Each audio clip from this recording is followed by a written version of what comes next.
The amount of evidence that we have been able to compile to date that shows something very different about Antarctica than what we're being led to believe should be able to stand on its own as proof that there needs to be a much higher level of investigation into this region. But I found something else, and it has to do with these ancient maps that we have been looking at. This idea that the continent has been frozen for tens of thousands, if not hundreds of thousands of years, is bunk. And ancient map makers knew this. Now, the reason I brought up this map is that it's a representation of what the continent would have looked like had there not been these massive ice sheets.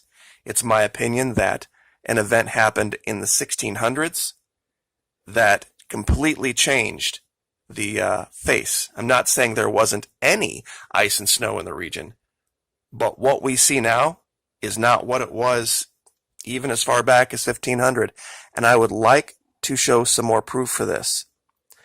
It has to do with this new map that I found, and it's not new in the sense that it was made recently, but it's new in the sense that I haven't seen it, and I don't think most of my audience has seen it. It has to do with this region called Patagonia, which is, of course, southern Chile, southern Argentina, that region. There's a word that this particular map maker put on here that I think is very interesting. Gigantum regio, meaning royal giants. Now that's strange. Gigantum regio, and of course they even took the time to depict it here. These beings that looked like twice the stature of a normal man, which even if you took the smaller stature of the native Indians of the region, which is about 5'2", 5'3", that would still make them 10 feet tall, 9, 10 feet tall at least. Then there's this map, and this is really the smoking gun map for me.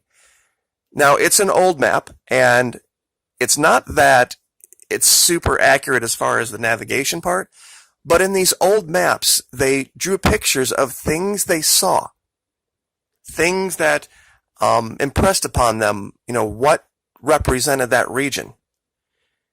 And I'm going to zoom in here, just so that nobody mistakes what I'm looking at. Down here is a palm tree. Now, the southern tip of South America is brutally cold. Brutally cold. It's the highest it usually gets down here. I mean, they've had some record days that have gotten up into, I think their record is 80 at one point, but for the vast majority of the time, it's 60, maybe, at the warmest. It's very cold and very inhospitable, Tierra del Fuego. There's no way palm trees. Absolutely not. Not now.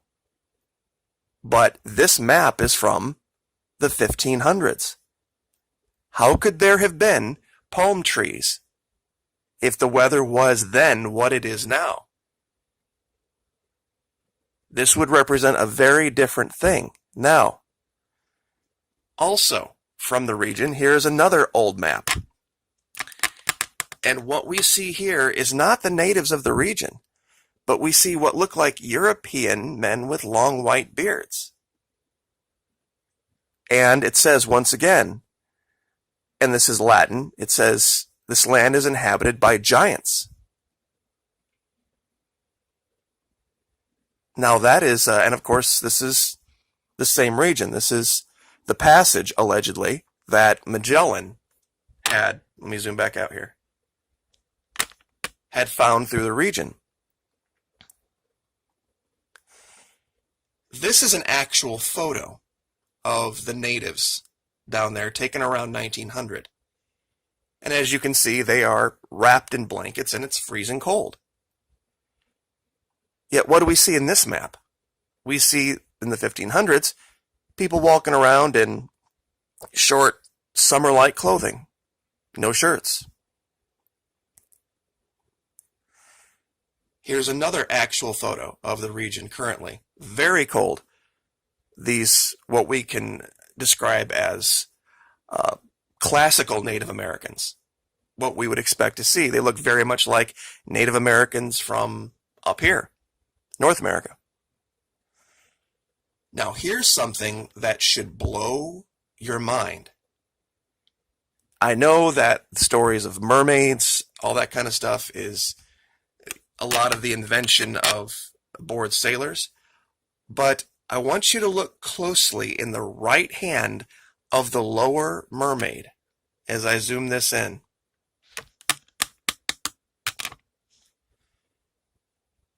What is she holding?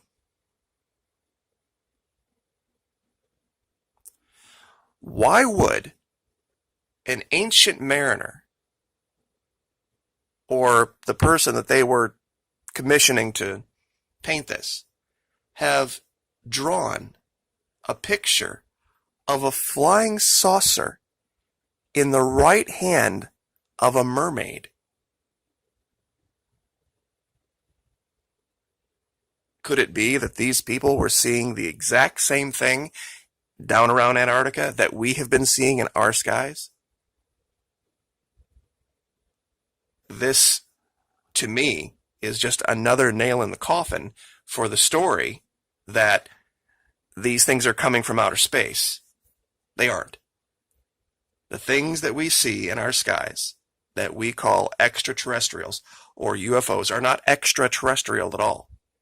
They're coming from our deep oceans, and they are coming from the land of Antarctica, what we describe as Antarctica. I think it's the mythical land of Maquis, only afloat. Here's another map that depicts the exact same thing from a different artist. So how could two artists have decided to get this so totally wrong if this is the case?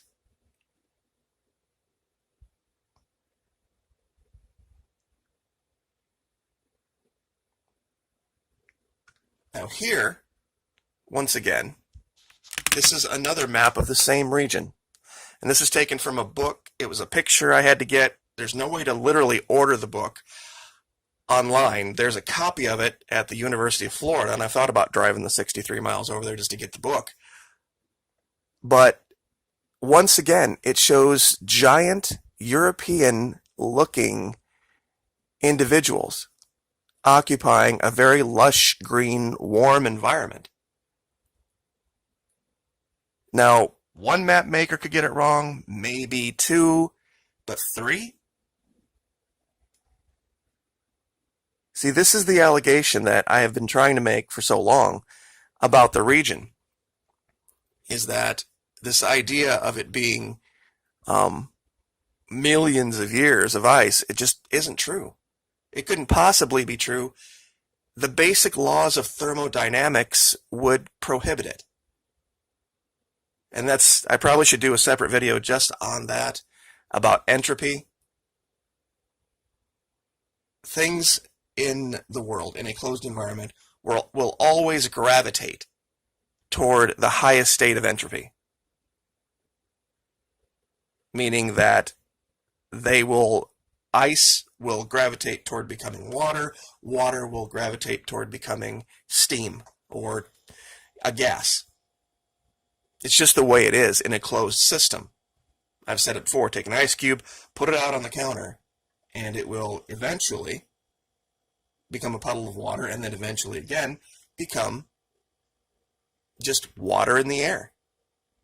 And we are a closed system that we could have this giant area down here be solid ice in this quantity for such a long time is ridiculous. And a couple things I wanted to show you that I haven't shown you before that I think you'll find very interesting. And that you can see this one in the low res.